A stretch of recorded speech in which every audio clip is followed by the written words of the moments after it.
Good morning, my friends. How are you?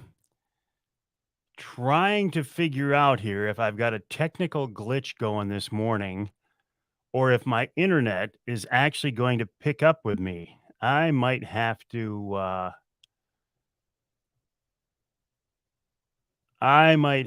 turn my Wi-Fi off and actually go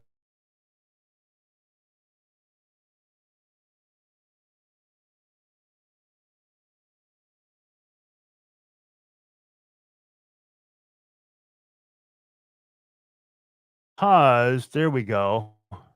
Yeah, that helps a lot. Okay, that helps a lot. Cliff, good morning. How are you? Bill checking in from Dayton Outdoors. Good morning, Craig. Johnny Bowler, how are you? Cap, good morning, right back at you. Brad, yeah, I actually had to turn the Wi Fi off on my laptop and run this live stream through my phone. Um, but no big deal. I know how to do it. I have the technical capability, even though I'm an old guy. Thank you, Cliff. Appreciate that. Al, good morning. Robert, always a pleasure. My name is Mike Avery. This is another edition of Behind the Mic here in the Outdoor Magazine radio studio. I wasn't in the studio last week. I was up in White River, Ontario, Canada, hunting with Ron St. Louis of Northern Wilderness Bear Outfitters. In fact, I did a Behind the Mic segment from my motel room that morning before heading back out into the bush. Pretty much did an all day sit. I took about an hour off from 10 o'clock in the morning till I shot my bear that night.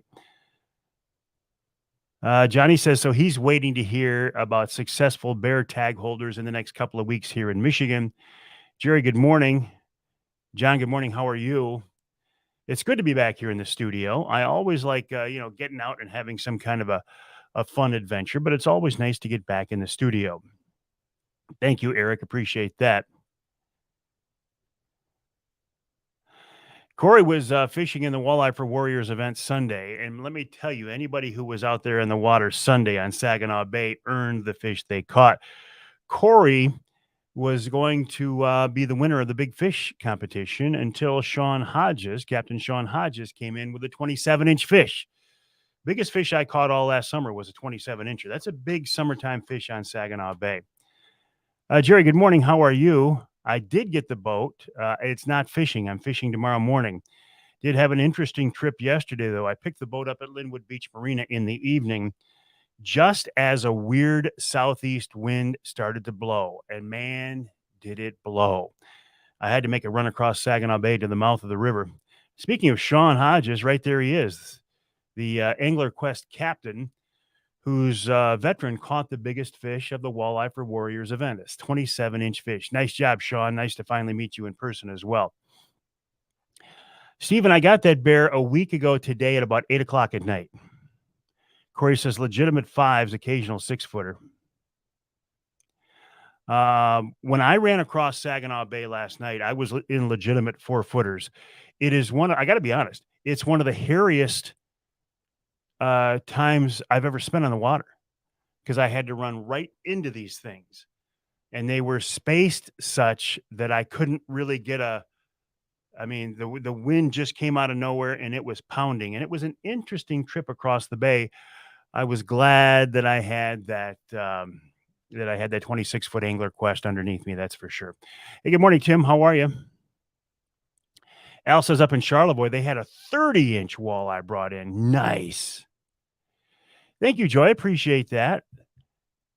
Jim says the walleye are safe until later this evening.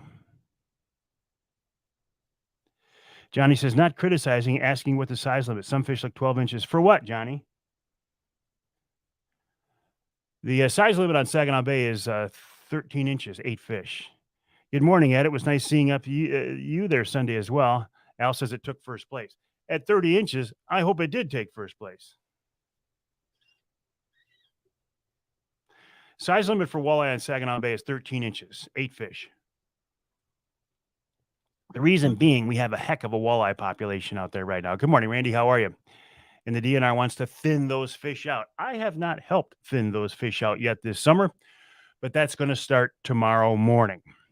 Steve says it's foggy up on Houghton Lake this morning. You got it, Johnny. Johnny, when you come down fishing with me and Ross, we're on a meat quest on the Angler Quest. And anything 13 and an eighth inches or bigger is going to get put in the live well of the Angler Quest. Hey, Carl, good morning. How are you? Corey said he saw what? Oh, Vets with Nets.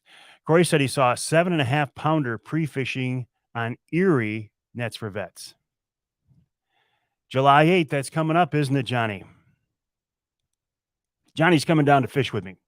Johnny Bowler, the bear whisperer, is coming down to fish with me, our mutual friend Ross Elliott, on in July on Saginaw Bay aboard the Angler Quest.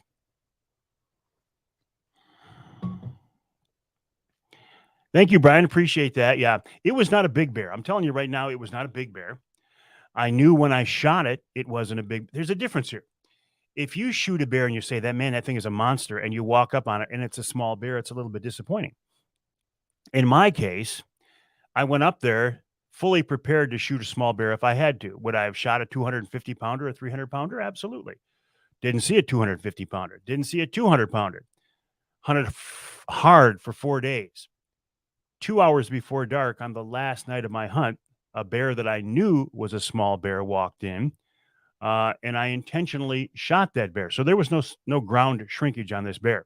I knew it was a small bear, and it didn't matter. Everybody wants to shoot a big deer. Everybody wants to catch a big fish. Everybody wants to shoot a big bear. And I get it. So do I. But sometimes, not sometimes, if you're out there to enjoy the resource, in this case, a bear, I was very happy with a smaller bear. Very happy with a smaller bear. Hi, Amy. Good morning. How are you? Jason, appreciate that. Thank you. The bear, well, I don't know if it's tasty or not. I dropped the bear off. Hey, Joey. How you doing, brother? Always nice to hear from you. Joey, I hope our paths cross again in the future. You're a good guy. You're one of the good guys, Joey, and you know what I mean by that. Amy says Johnny's dad and her dad were best friends. Oh.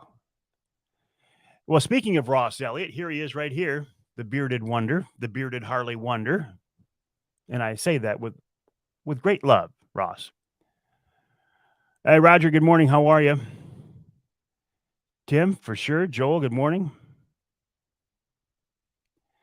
Hey, this ain't, let's just say, Jerry, this ain't my first rodeo.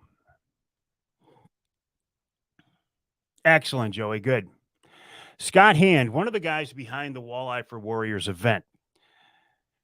If you were there or if you saw my video or saw my live report, it was a nasty day. Mother Nature was an absolute bitch on Sunday morning.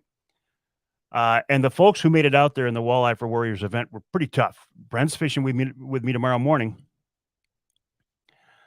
Anyway, Scott was one of the organizers of the event. Scott will also be joining me on this month's Angler Quest podcast as we talk about the Angler Quest Owners Tournament coming up in July. The reason Scott's on there is he won the inaugural Angler Quest Owners Tournament, and he will always have that. He will always be the winner of the first Angler Quest Tournament.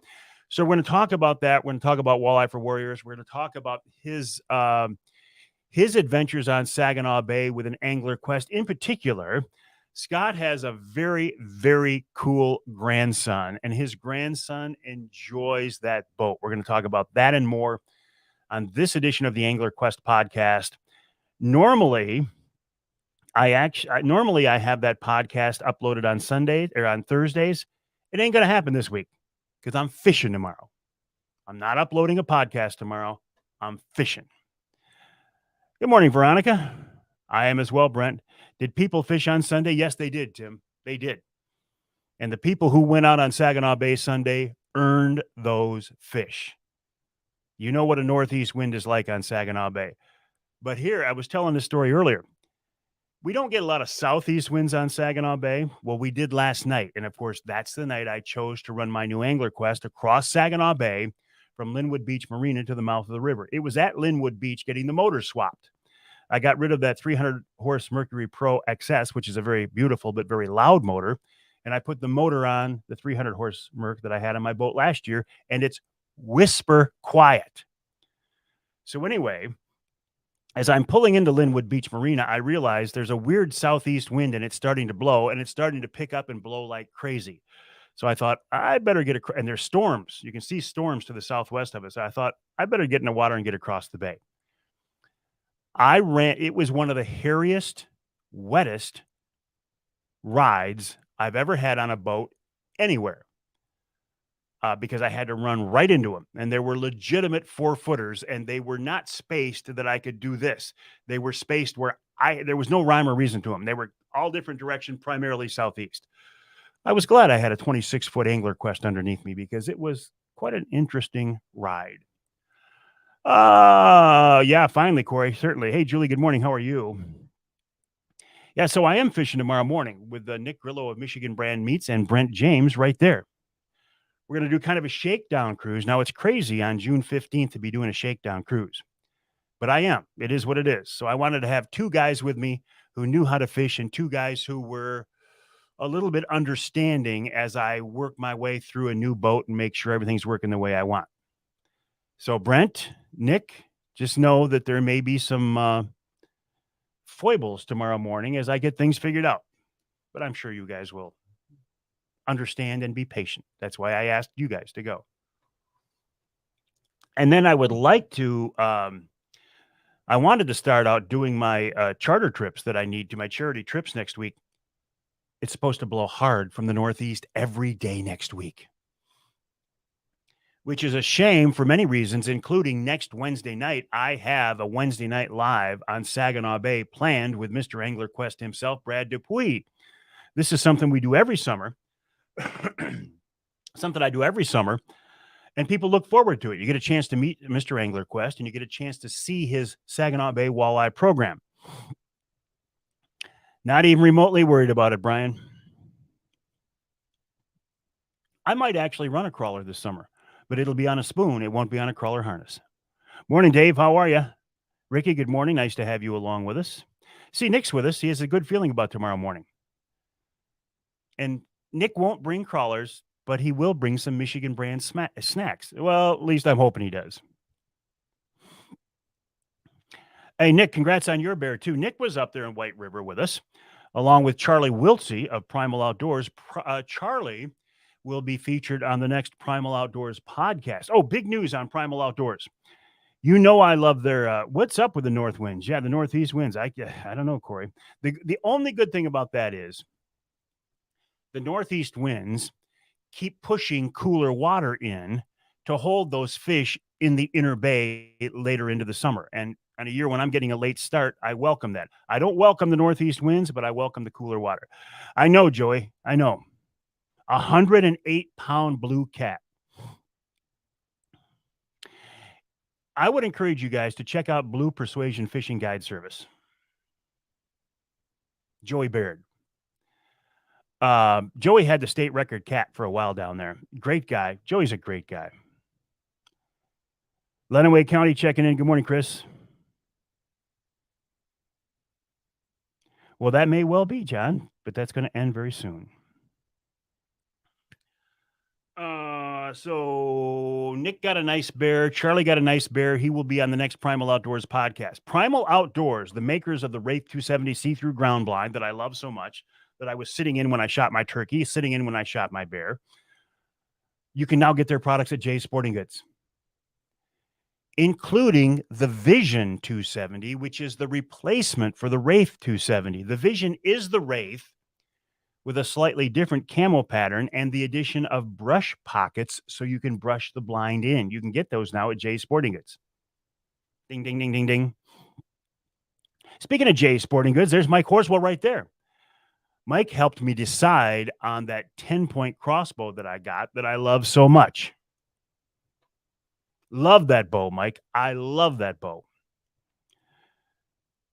Yeah, 108-pound blue cat. Isn't that something? 108 pounds. Ross says he can't wait till August to get back up in Ontario. So here's the backstory, and I'll tell this more on the radio show coming up here. my outfitter and good friend Ron St. Louis of Northern Wilderness Bear Outfitters called me the day before I was supposed to head up the White River, and he said, I'm pulling the plug. Don't come up. There are fires burning up there around town. The Ontario Ministry won't let me into the bush. They won't let me get access to my baits. They're flying these big tankers around town, dropping water to try to control the fire. They've got sprinkler systems set up around town to try to save the town. Don't come up. I have to cancel my hunts.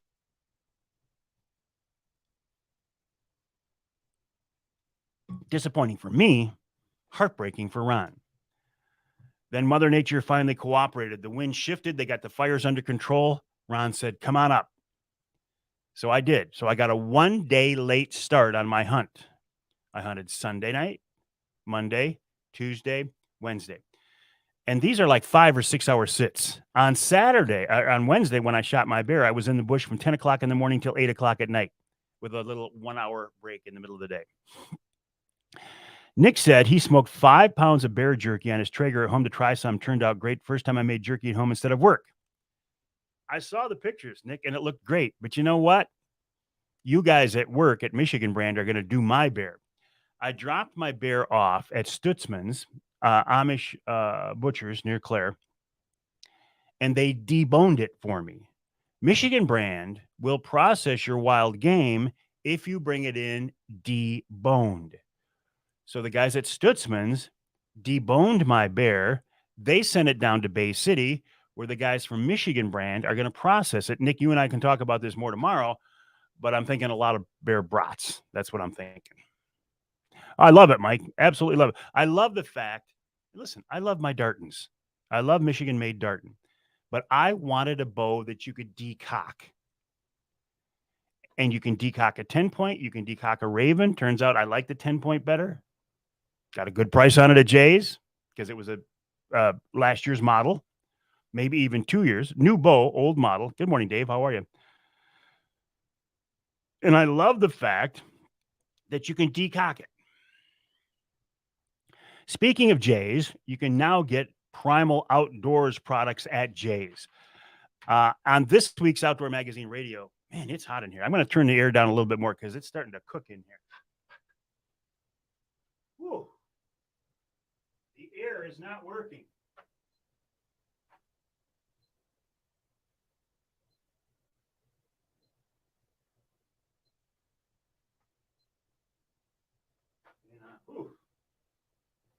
The temperature's gone up like 3 degrees since I got in here a half hour ago. I have the air on, but it's getting hot. Oh, geez, just went up another degree. It's going to be hot in here. Anyway, I like it. This week, I'm starting to sweat already. This week's radio show, which I'm going to start to record here in about 3 minutes. Bill Hahn of Jay's Sporting Goods is my first guest. Bill talks about the fact that you can get Primal Outdoors products. I'm going to take my shirt off here in a minute. You're not going to like that. Primal Outdoors products at Jay's. Then Chris Durson of Rapid River talks about a new addition to their showroom in Rapid River. Then Jesse Hurst talks about bow fishing in Michigan. Chad Stewart of the DNR with the Charlie, the air's not working in here. It's hotter than I'm not even going to tell you what it's gone up 4 degrees since I was in here. Must be all my hot air. I told the guys, I said, I'm going to take my shirt off here in a minute and I'm on camera and that's not going to be fun. But it will be comfortable. All right, Ross, have fun. Good deal. Corey's laughing his butt off over that. All right, Brian, you appreciate that. Okay, so then Jesse, here's Chad Stewart will talk about the changes in the bear hunting regulations for this fall. Then the chief of the DNR Law Enforcement Division is going to join me to finally get an answer on the question about riparian rights. The chief, I had to go to the chief of the DNR Law Enforcement Division to get this answer. Then in our third hour, Jim Chamberlain of Fish with Jim Outfitters talks about fishing his angler quest on inland waters in the northern part of the state. Then we wrap it all up with wild game chef extraordinaire Dixie Dave Miner. That's all coming up on the show. If I can survive what is bound to be an 80-degree temperature here in the studio by the time we get done. Well, you don't want me to take my shirt off? Is that what you're saying, Charlie? Art, come on in here. Take your shirt off with me, buddy. No. It's too bad I'm not working today in this hot building. Art Lewis. Hey there. Broadcasting icon here at W. I'm here to show him something. That's my fishing license. I got to get my glasses on to see what it is. Fishing license, so we can go out on the Angler Quest. Excellent. Well, I finally have the Angler Quest, so we will make it happen. All right. Have a good show. All right. Thank you. Thank you. I appreciate that. Jeff, Birch Run picking up a fifth. Is that going to be for the business, or is that going to be where you guys are going to be staying for a while? I'm so sorry to hear what happened there, Jeff. Jason says his moose hunt is booked. Jason, I put in your coordinates you gave me, and I know that spot very well. It's right there in the sailboat buoys. Cliff says, this is a family show. Keep your shirt on. Yes and yes. Oh, boy. Morning, Matt. How are you? Yeah.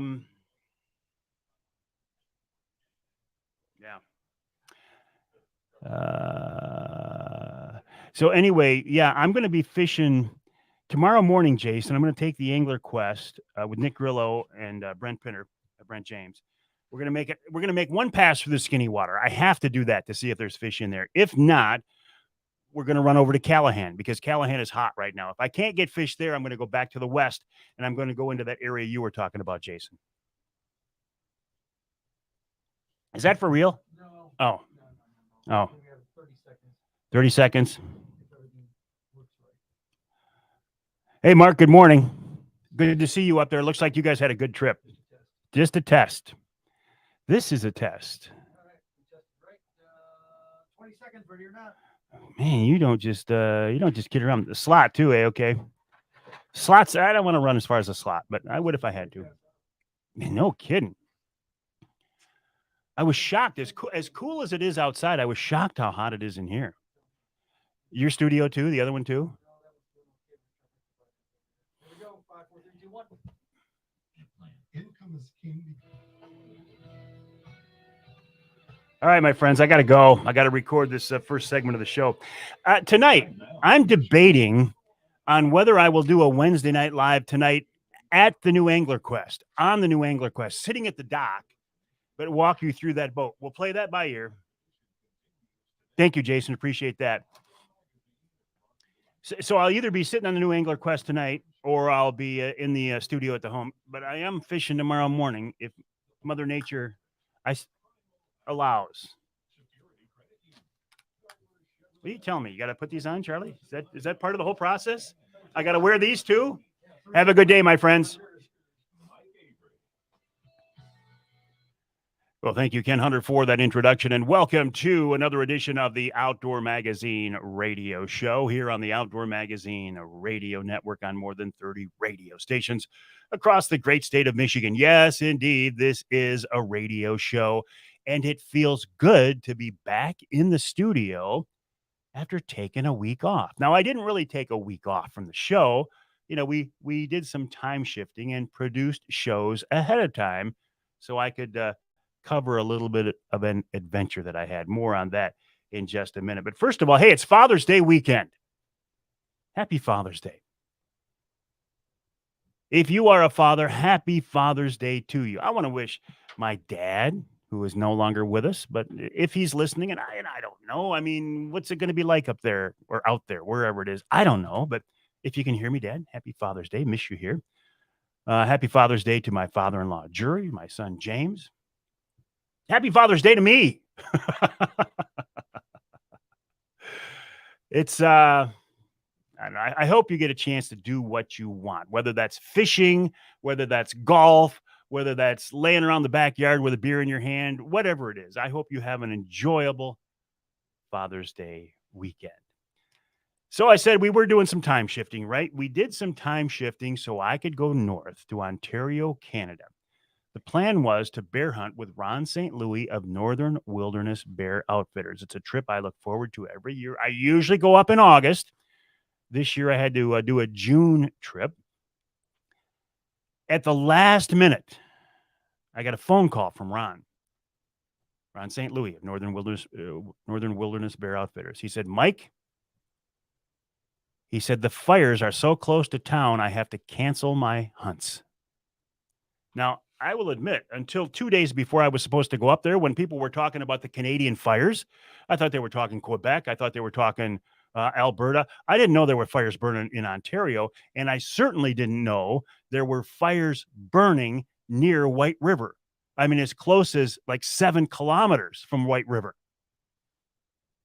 I said, Ron, that's terrible. And I'm feeling bad for me, but I'm heartbroken for Ron because he's got all these hunters coming up and he's got to tell them to stay home. Because the Ontario ministry said, Ron St. Louis, you cannot take your hunters into the bush. That area you want to go into is off limits and you are not allowed to go back there. You can't even get back to your baits. Oh, man. And again, I was disappointed. But it is what it is, right? I mean, you can't fight Mother Nature. Well, boy, have we learned that. You cannot fight Mother Nature. He said, Mike, if things change, is your schedule flexible at all? Can you come up here at the last minute and maybe, go to a different area if the fires, whatever? I said, yes, I want to get up there. Next day, he calls me and said, guess what? The winds have switched. The fires are no longer threatening the town. They're still burning, but they're not burning in the area where my baits are. Do you want to come up? I said, oh, baby, do I ever want to come up? So I headed north. Now, it was kind of weird because as I was driving north, I hit the smoke from the Grayling fire. And I thought, man, is this a sign of things to come that I'm going to see up in Ontario? I get to the Straits. It's so smoky at the Straits, I can't see the top of the Big Mac and I can't see Mackinac Island. I thought, is this a sign of things to come? I get to the Sioux. The Sioux is smoky. But man, this is going to be an interesting trip. Turns out, though, the smoke I was seeing in Michigan and in the Sioux was the residual smoke that had blown from the White River and Wawa fires over into that area. So the closer I got to White River, the better it looked. The skies cleared up. There was no smoke, and it was beautiful. So I hunted that first day we drove up there. I drove up there. The bait, let's see, had I hunted this bait before? I had. This is the bait that I had hunted before. At this point, I probably hunted 30 different baits up there. It was about 40 miles back into the bush from the city of White River, the town of White River. You're driving logging roads to get out there. So it's not like it's a 2-track all the way out there. It's a logging road. But it's kind of rough and it's muddy if it's rainy and it's dusty if it's not rainy. And, it's kind of an adventure. So I set up my Wraith 270 see-through ground blind from Primal Outdoors, my go-to blind, the blind that I deer hunt out of, the blind that I bear hunt out of, the blind that I turkey hunt out of. I set that up over the bait. It was about 25 yards from the bait. And I'm ready to rock. And I get in there about 4:30, 5 o'clock, thinking it's going to get dark about 9:30. So that's a good long sit, right? Turns out I still had shooting light that far north at 10:15 at night. I don't know what the official shooting hours were, but I could have shot until I could have seen the animal until about 10:15, which seemed pretty weird to be hunting that late. I hunted that bait the first night, didn't see a thing, which is not a big deal. Oftentimes that's the case. I hunted that bait the second night, didn't see a thing. Now I'm starting to get concerned because I had planned on doing a 3-day hunt. I told Ron going up there that I am prepared to shoot a smaller bear. Would I like to shoot a big bear? Yes. Have I shot several big bears? Yes. But if I need to, Ron, not if I need to, if the opportunity presents itself at a smaller bear and I haven't seen a bigger bear, I will shoot it because I want to come home with some bear meat because I love bear brats on the grill. And so do a lot of my friends and family. Second night, nothing on that bait. So now Ron says, okay, let's make a move. So we moved over to a different bait, and I'm thinking tonight's the night because that bait had been hit. Bear hunting over bait's a mind game. It's like a chess game. Are they going to come in when you're there? Are they going to come in overnight? Are they going to come in the middle of the day? So the third day, I switched up to a different bait. Sat on that one for 6 hours. Nothing. I said, okay, Ron, I am I'm willing. I want to give it one more day. Go out the bait you said last night. I went out there at 10 o'clock in the morning. I hunted that bait midday from 10 o'clock in the morning till about 3 o'clock in the afternoon. Nothing. He said, we're going to switch it to one last bait. It's closer to town. It's actually the same bait that Nick Grillo of Michigan Brand Meats had shot a bear on a couple of days earlier. But he said, there's multiple bears on this bait. So I hunted the one bait from 10 o'clock in the morning till, I don't know, 3, 4 in the afternoon, probably 3 o'clock. I took an hour off to come in and just kind of, get up and move around and stretch out and whatever. Went back into this other bait closer to town, like 5 o'clock or so. Probably 4:30. Got set up over this bait. This was again, I'm sitting in that Wraith, looking straight at the barrel. It's a 20-yard shot. Now, Nick had hunted this bait before. And he says, the bears always come in from the left. So I'm watching from the left. Just, I'm not moving. I'm not breathing. It's like, okay, if it doesn't happen tonight, it's not going to happen. And I really want a bear. About 8 o'clock from the right, a bear comes sneaking in. Now, you know that I love bear hunting. And one of the reasons I love bear hunting is I love to see bears up close. I am fascinated by bears. I think they are beautiful critters. And I've shot enough of them that I'm not an expert at judging them, but I have a pretty good feel for how big a bear is. There is nothing that'll give you ground shrinkage more than a bear. You might see an animal come in and go, oh, that's a nice bear. That's a 250-pound bear, 300-pound bear, and shoot it and walk up on it and have it be 125 pounds.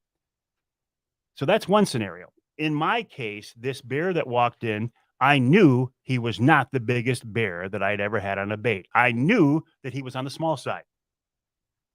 And I didn't care. I watched that bear come into the bait. I got some video of him. I watched him come in, tip it over. I watched him wander around there. I'm looking at him. I'm judging him. And I said, you know what? He's not a trophy bear by book standards. But Avery, you've sat here for 4 long days. You want to go home with bear meat. Is this an animal you want to shoot? And I made a conscious decision. Yes, indeed, I do want to shoot this animal. I waited until he got in just the perfect spot. I laid the crosshairs of my scope. I'm shooting a 10-point crossbow. I laid the crosshairs of the scope right behind his shoulder.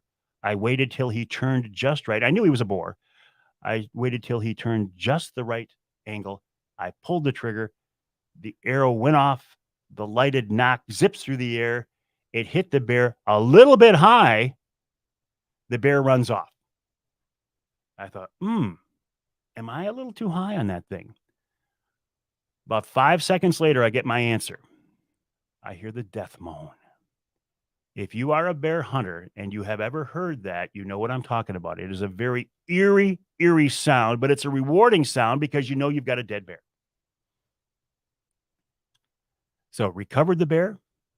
The bear is now at Michigan Brand Meats getting made into brats. And I am a very, very happy guy. You can see a picture of that bear on my Facebook page. You can see it on my Instagram feed as well. Now I'm back on Saginaw Bay and I'm chasing my beloved walleye. So all is good in the world. I shot a turkey this spring. I shot a bear this summer. And now I'm chasing walleye on the Angler Quest. It doesn't get any better than that. We'll take a break here at the Outdoor Magazine Show. When we come back, Bill Hahn of Jay's Sporting Goods with some interesting news. Then Chris Durson of Rapid River Knives. In our second hour, we're talking bow fishing with Jesse Hurst, Chad Stewart from the DNR, Chief Dave Shaw of the DNR. And in hour 3, Fish with Jim Outfitters, Jim Chamberlain, and wild game chef extraordinaire Dixie Dave Miner.